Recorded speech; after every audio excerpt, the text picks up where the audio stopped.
In this video, we'll mess around with Mario's head and body in very funny ways with the power of modding. We'll quite literally break Mario and the game at the same time. Let's go!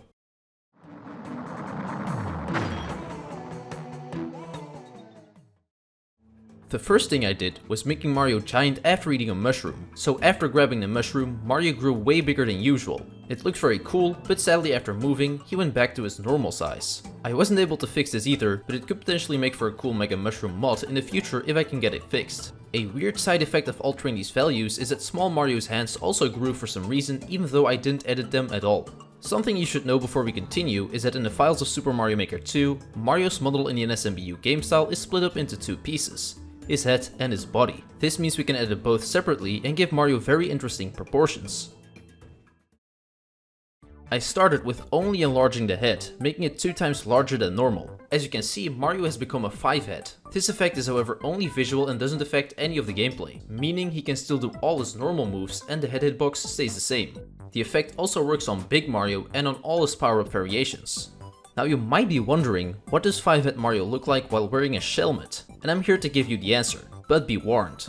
By giving Big Mario a shelmet, his head hair will completely disappear, and as you can see, it doesn't grow along with Mario's head, but rather stays its normal size. This makes his face stand out even more, especially his ears. And just wait until he looks at us. The spiny shelmet, however, makes Mario look like a punk. Look at the top of his head! Remember that scary toy from Toy Story? Well, that's what this reminds me of right now. The shelmets only have minor effects on the other power-ups. For the nut suit, the shelmet is in its usual spot. For the propeller suit, the shelmet is barely visible, and the spiny variant separates the propeller from the head for some reason. Then I did the opposite and made his head smaller. These are the results, and well, they make Mario look even fatter than he already was. It's just so weird seeing him like this, and it reminded me of a certain episode of Ed, Edd and Eddy, where Eddie's head got smaller too, which I thought was pretty funny. The shelmet didn't have as weird results as before, but it's still funny when Mario looks at us. He's probably thinking, "Why are you doing this to me, man?" Before we continue with more crazy head transformations, let's take a look at what happens when we enlarge Mario's body, and it's not what you might expect. By making him twice as large, Mario turned into this monstrosity. I was expecting him to still look normal, but this is even better. His movements look very weird and exaggerated like this. It looks like he has no head too, but if you look closely, you can still see his head in its original spot. By giving him a mushroom, he turns into a Mario fight knockoff Slenderman type of thing. I think that's the best way to describe him right now. Let's take a look at some of his animations in this form. Jumping, running, ground pounding, swimming. They all look very weird. Now for the propeller suit, I can't be the only one thinking that this makes him look like Dr. Eggman from Sonic. Let's give him a head to see how similar it looks. Apart from that, the flying and spinning makes him look very silly, and if he ducks, you can see his little head poking out.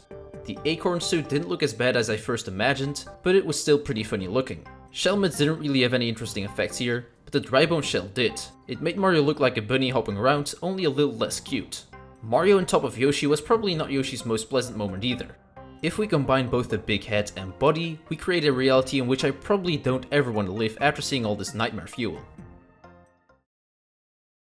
Aside from enlarging the head and body, it's also possible to reposition them. This makes it possible to create a floating head, for example. For small Mario, I moved the head upwards a bit. Wearing a shelmet now is probably not the best idea.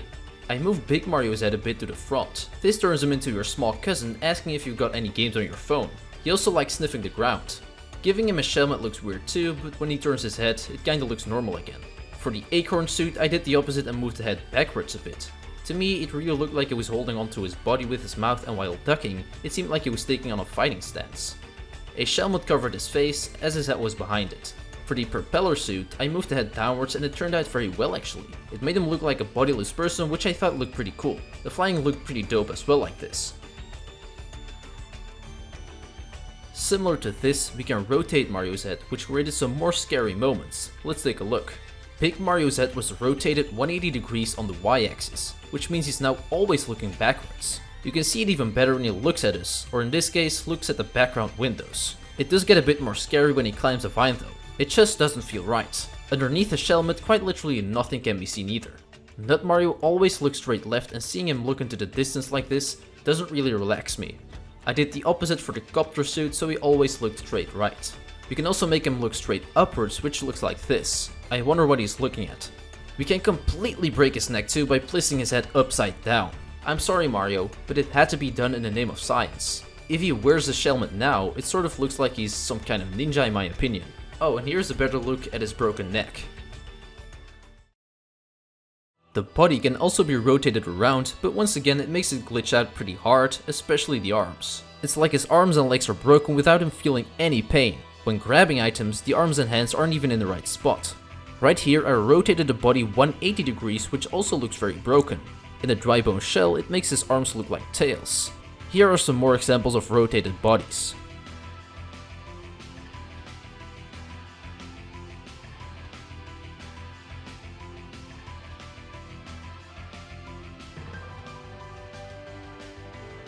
Lastly, we can reposition the body off screen, which results in just the head floating around. By spinning or jumping, the body does however still pop up and glitch out sometimes. That was it for today. Make sure to like and subscribe if you enjoyed the video and drop your mod suggestions in the comments below. Thanks for watching and I'll see you soon.